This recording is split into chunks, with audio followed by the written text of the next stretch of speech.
that have been watching. I'm excited. I'm almost up to 1,400 subscribers. Spirit's telling me that I will be at 5,000 subscribers pretty soon. It'll be like before I know it. It'll be super easy, like way easier than I was thinking of it before. I just love that. And also, it's fun because, like, I was thinking about it. So this one is specifically for those of you who either are in a twin flame dynamic, or you have like a person, may or may not be your twin flame, but there's like, well, it could be anything, but I want to use this example because I know a lot of you are in twin flame journeys watching these divine nuggets, and um, it's a good example, but you can replace twin flame with anything that feels like it's got an equal challenge and or resistance to it. And it's fun because this has been happening for me over the last 19 months of separation mission, and I've just loved it. It works pretty much every time. So like when okay, the best thing I can say is like, okay, I've been journeying with my twin for 20 years. 15 just under 15 years of that was in union. And like it's funny because when we were together, I was so focused on the us stuff and the 3D stuff that 3D stuff was really hard to manifest. Money, friends, time, and the irony is like when I was in those states, I did not see how much I was already easily manifesting, and I was in a victim consciousness state, that often either keeps twins apart or creates separation, things like that.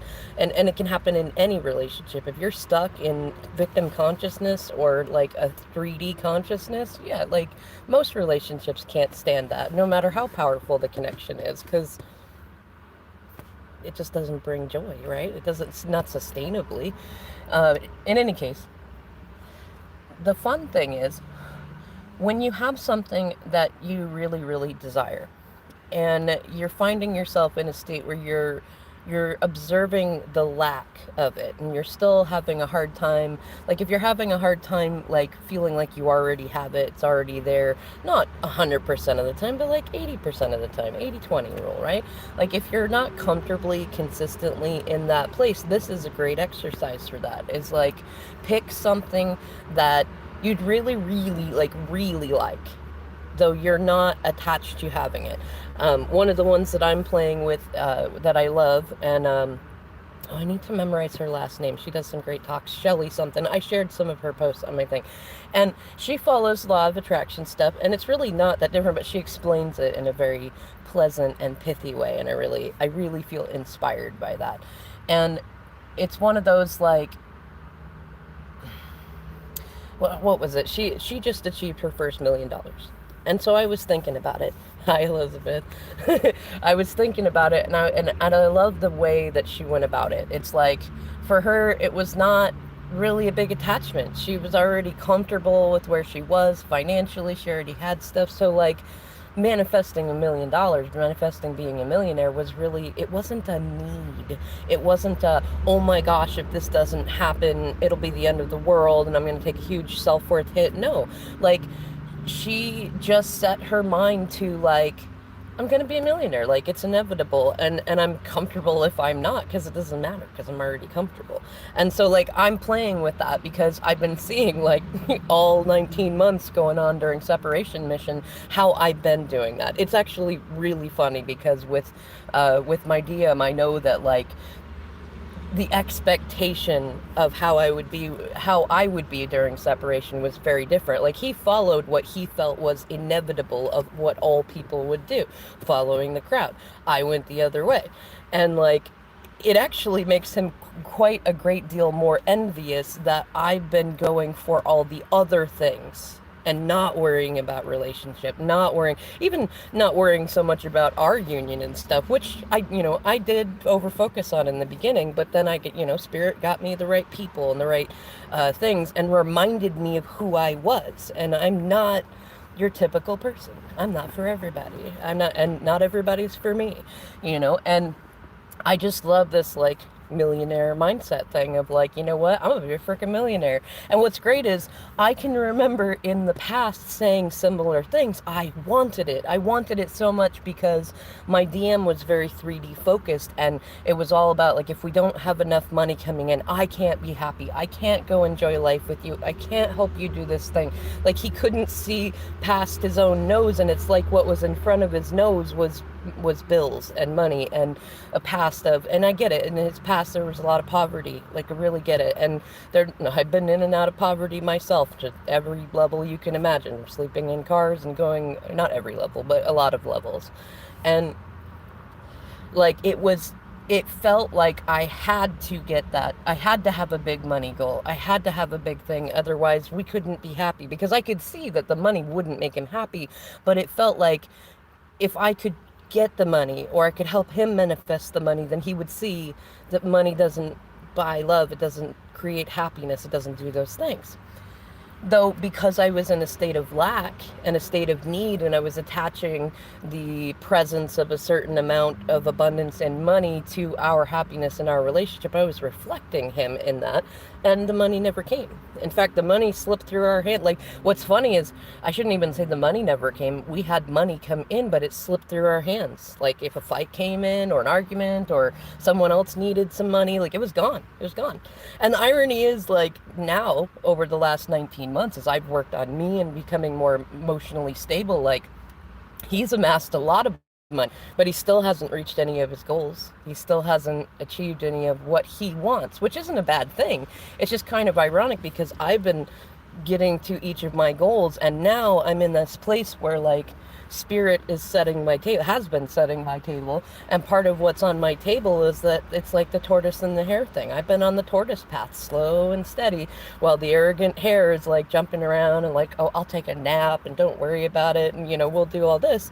And now it's like extra fun, because I already like to do it for myself. Like, it's a me thing. So, like, manifesting anything, whether it be being a millionaire, or being I was gonna say being a ladybug, but it's not being a ladybug. Manifesting ladybugs, which is one of my favorite. Like, they bring me a whole lot of joy, and they remind me of my bonus daughter, and they remind me of love and things like that. But they're not, like, I'm not so attached to it that, like, if I don't see them, oh my gosh, the world's gonna end. So they come up a fair amount, especially, ironically, when I'm either in a low place, or when I'm like getting to a place, if I'm out of alignment with my knowing that I can manifest anything and anyone that I want, then ladybugs pop in. And I'm like, oh yeah, awesome, And what's really great is, like, that is something, like, yeah, see butterflies, yeah. And what's great is, like, I love the delight in doing it, and I love being an inspiration to other people that, like, are like me, started from humble beginnings. I love that. That in and of itself is like the full meal deal, and it's just like a wonderful set of cherries, whipped cream, and sprinkles on top of my dessert, that I know that it actually makes my DM far more envious than if I was like trying to do relationship stuff. And like, on the other side, like, trying, like, avoiding relationship stuff, or like just being like, I'm never going to interact with anybody or anything like that, that wouldn't do any good, because that's how he often does things, like trying to avoid pain rather than, like, just being in that mindset. And what's even better is, like, as I told him the other day, like, time is the great equalizer. It really shows people's patterns over time, because people can pretend for a certain amount of time, depending on how used to wearing masks they are, and people can pretend to change, or they might even change in certain ways, but you can really tell whether or not someone has really grown by how they are over time, how persistent they are in what they want, and what they focus on. And it's far more interesting and affirming than any words could ever be, unless those words are spoken consistently over time, right? And I say all that to say this, that you can use that dynamic, whether you've met your twin, whether it's, whether you've not met them, whether you're replacing twin flame with something completely different. Like, when you have something that you really want, that is like such a pull for you, that it feels like it's, attached to some form of your happiness, you're still in a lack state, which is not bad. Though you can then go to another place, hello Claire, and take it to where, like, okay, so I see where I am. Like, don't beat yourself up about it. Like, okay, I'm a little attached to this, and think about something that would be really fun to manifest that you're not as attached to. I would almost bet that most, like, let's say divine feminines that have been working on their shadow work and doing their stuff. I just saw two dragonflies, like, flying around with each other. Like, most divine feminines probably would rank harmonious, consistent union with their DMs as far more valuable than $1 million. Right? Now, if you agree with me, then why not manifest $1 million anyways? Like, look at all the benefits of it. You're going to feel good about you. You're going to have freedom and ease in your life. And if you're not attached to how it happens, other than, for me, it's like that it must be benevolent. That's kind of where I qualify that sort of manifesting, because I don't want to get it in a way that makes me feel icky. But otherwise, there are like infinite ways to do it, right? And I'm not attached to the time that it takes to do it either, which shows me that it's going to happen far faster than it would for somebody who's like, I have to have this amount of money in this amount of time. Like, no, I just know the journey to becoming a millionaire is going to be fun. It's going to be inspiring. It's going to be delightful, because I can feel that in me, like, it by the way it feels, which is something that Maverick says a lot and Abraham Hicks says a lot. Like, it by the way you feel. And I can feel that it's there. And I've been in astrology analysis for ages. I have all the placements to be able to do it, though before I could not figure it out because I didn't know what it felt like. I didn't know what it felt like to recognize something that was for me, something, and even stuff that's not necessarily like for me, but stuff that I could easily have, because I didn't recognize the way it felt, because I was in victim consciousness. I was in lack consciousness, right? And I was more focused on like getting the thing that I want. But here's the great thing. And here's the great thing. You can utilize that. And just make sure you're utilizing it to have fun, and that whatever it is you decide to manifest, that you're going to feel good about manifesting it, like months from now, years from now, decades from now. Like, you're going to feel really good about it, and it could be anything. Manifest a business. Divine Maverick and I talk about, there was something that we had in a conversation called, like, I'd rather be working. Like, some twins, they go and have interactions with soulmates and they do other things. Nothing wrong with that. Though there are some of us, it's like, I'd rather be working. And it actually transformed for me that I'd rather be creating, which I think I'll do another video about separately. But like, think about that. Like, think about how much of your time could be freed up if you weren't worried about relationships. If you were like, you know what, I'm gonna date myself. I'm gonna think about all the weird things that come up. I'm gonna do my shadow work about how I feel about being alone, or not being with my person. I'm gonna do that stuff, because when I get that stuff out of the way, I am going to be able to manifest all sorts of things that are going to make me feel really freaking awesome. And I'm going to feel a lot of self-respect. And self-respect makes you very attractive. So does emotional stability, which is when you can be in that place of not being concerned about the passing of time, which when you can be in a place where you can face your fears without too much trepidation or hesitation. It's in that place where you can be like, you know what? It's the carving out of the journey that's really super fun. Like, if I just got what I wanted, I wouldn't have learned. If I just got the one thing I wanted, I wouldn't have learned anything. And I've had several times in this journey that even my DM has like said stuff about like wanting it together but fearful about things, and I was like, it's not time yet. It's not time yet. You're not ready, I'm not ready. And there have been times after that I'm like, what did I do? But I'm glad that I did, because it's the journey, not the destination, that is the fun. And look how much I've been learning along the way. Look, I could show how much he's been learning even along the way. And I look forward to more of the journey. It actually feels quite entertaining and empowering to me at this point too, especially, when you get to certain points where you can have the hawk's eye view. You can see what other people cannot see, and then everybody just kind of becomes adorable, and that, like, all right, I see what you don't see, I see why you don't understand yet, and that's okay.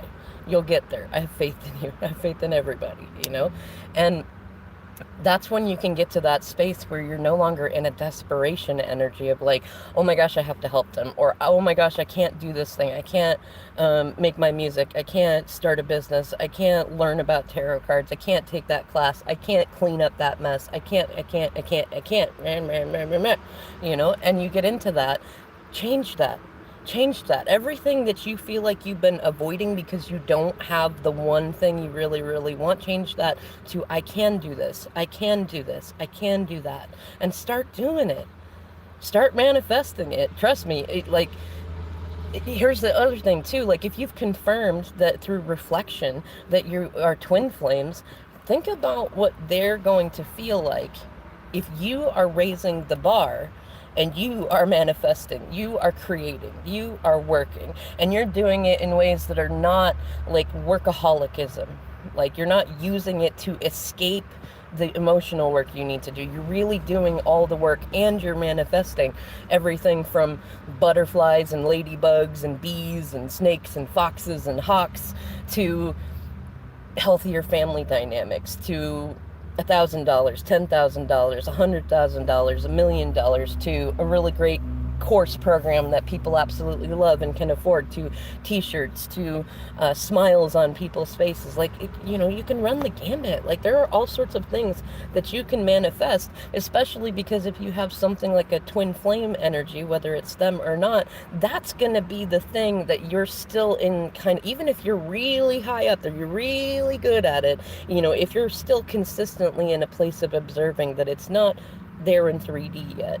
Even if you're comfortable, if you're accepting of that, like that can be your placeholder, right? That's a placeholder in there. That can absorb the energy of the lack that you might feel when manifesting anything else. Just like, use it. Think about it as like, this is really hard. There's some challenges in this I don't understand. I don't have the pieces of information. Even though I'm really good with it, I'm comfortable with all outcomes. I'm comfortable with we come together, we don't come together, but I still really want it. So I'm going to let this absorb the stuff that I would otherwise put into other things, whether it's 3D stuff or 5D stuff, you know, and let it absorb it. Let it absorb it. Like, the connection can handle that. It's not that you're sending it to your twin flame, but the connection can handle it. Spirit wants you to learn this, because when you come together, you are going to need to be able to say, I am a legendary manifester. I am a master manifester. I can bring light into any situation just by being myself. If I think about it, I want it. Thoughts turn into things. And I know that this one is for me because I can feel that it's for me. I know that this one will be easy because I can feel that it'll be easy. I know that there's no reason to worry about what happens in the middle, because the things that I would manifest, those are me things. And the more I manifest me things, the more that my twin flame and others see what me means. And then they get to see, then they get to think about what me means in terms of them, like who they are, what do they want to manifest, where are they stuck, what do they want to work on. I mean, if it's so easy for her to do it, why can't they do it? And I love that, by the way. I'm definitely a person that I know, like, people, a lot of people that have known me look at me and go, well, she can do it, I can do it. I love that. I love that. Do that, you know. In any case, like, take this and marinate in it. Think about it. If you have questions, come back and ask him. I can talk about it all day long. So really, like, oh, I wish there was a better word than marinate. Like, just get all the juiciness of it. You know, imagine you got like a prime cut steak, and let's just go crazy and say that, like, you get fresh raspberries and you marinate it in that stuff, because I love raspberry vinaigrette, and especially on savory dishes. Let's say you just, like, you tenderize it, and that's you, and you're just letting yourself just marinate in and just like soak up all the juiciness of all. Like, think about it. Think about how much time you have invested into thinking about your twin flame, or that thing that you don't feel like has come to you yet. Just think about it. You have already marinated that. It needs to rest, which is when you take the meat out, you put it somewhere, and you either let it sit in the juices, or you let it sit on its own. After you've let it sit in the juices, you let it rest, and then work on. Yes, yeah, there's lots of pineal gland activation going on. and just let it rest, let it be there. It's okay. This is, there are, if you're into the culinary arts at all, you want that rest. It's same thing with music. I'm a musician, my DM's a musician. There are important reasons for rests and spaces between the notes, because if there were no rests, no spaces, no changing in timing, no bridges, no nothing, it would just be noise. Just noise. Right? One long continuous thing of noise. Maybe we could, change it up in terms of the sounds, but without any rest in there, it's not really music, And the same thing is true of your journey, and also of what you want to manifest. I was just talking to some new souls on the twin flame journey too, and a lot of them, regular questions: how can I tell if somebody's my twin flame? And one of my first answers is time. Somebody who's been, in and out of journey, with, I would say tandem journey with my twin for 20 years. And then talking to others, like I've talked the gamut from people that think they just barely met their twins, people that think that they've known them for 5 or 6 years, and others who, like me, some who've been in it longer than I have. Time is what really tells you. Like, you can look up all the signs and things like that, but the mind is a very powerful thing. I'm not saying that if you feel like you just met your twin flame, that it isn't them. I'm just simply saying the confirmations you seek will come over time. It doesn't mean you won't get others in there. It's just that's the strongest, most consistent indicator for me in all situations is time. And how do the dynamics work out, and do you get triggered, and is it one of those things that you hold on to it even when you've let go of it? Like, there are lots of bits in it, but it really, there are a lot of things that go on over time, which is why you got to make your peace with time.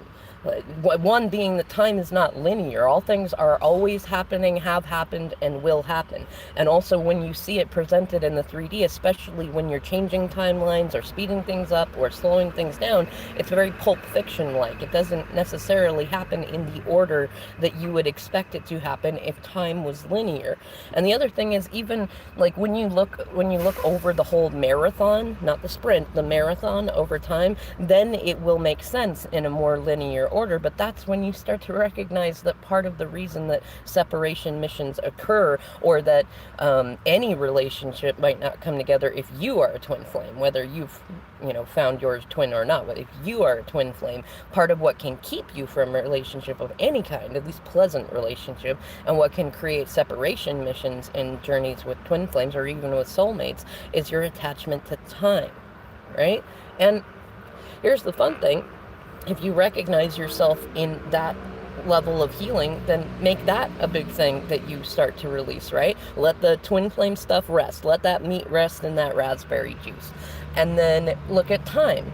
Like, if you can manifest comfort with time passing, for me, it's great. Like, I see a lot of 3D people in a place of like if I'm being loving, especially with my DM, oh my gosh, it must mean that I'm trying to trick him into come back to me right now. But why? Why would I do that? I'm aware that over time we always come back together.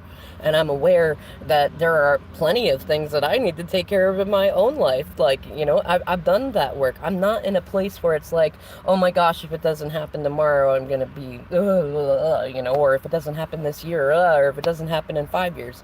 Like, whatever. I got plenty of stuff I can do. I can create things to do.